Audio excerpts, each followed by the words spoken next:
Kissinger, a commanding figure under two presidents, Gerald Ford and Richard Nixon. What made him the figure that people know and remember today? You know, like his mentor, Richard Nixon, Henry Kissinger has an enormous but extremely mixed legacy.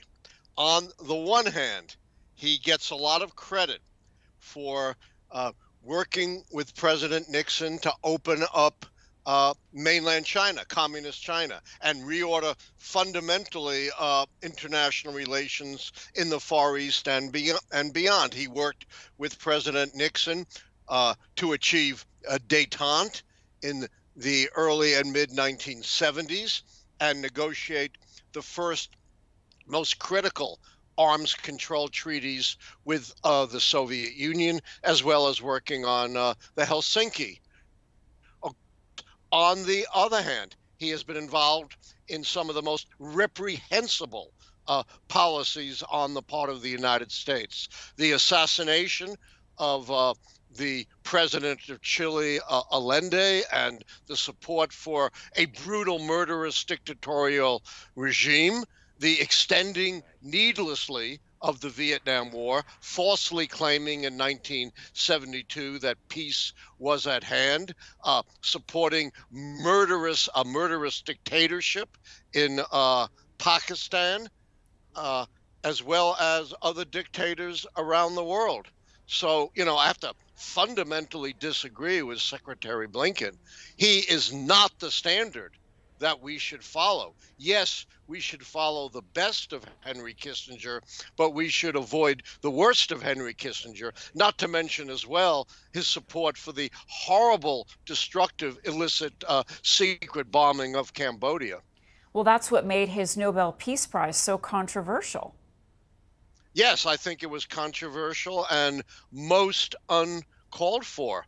You know, he has too much blood on his hands to be a Nobel laureate when it comes to peace.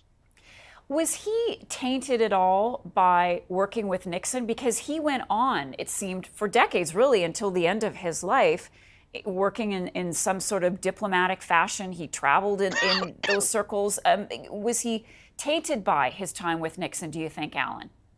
Somehow he was not especially tainted by his time with Nixon, perhaps because he was not one of the central figures in the Watergate scandal. And I have to give him credit in a sense.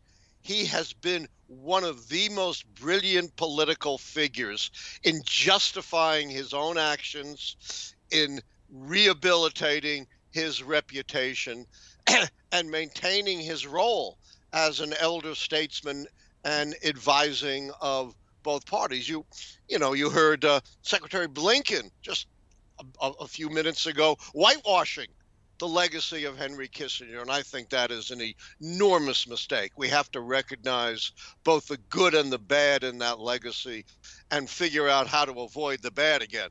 You know, this is kind of what happens when you lose sight of the human beings that are involved in your diplomacy and just think, you know, in these geopolitical terms. Right.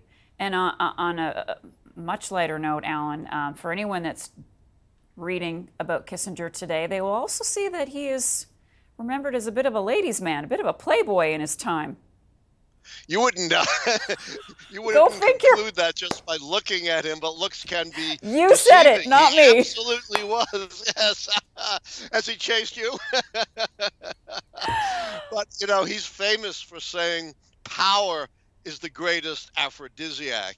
You know, I might not look like The Rock, but I have power, and that attracts women. Who knew? Allan Lichtman, thanks again. Great to talk to you as always. Don't be a stranger.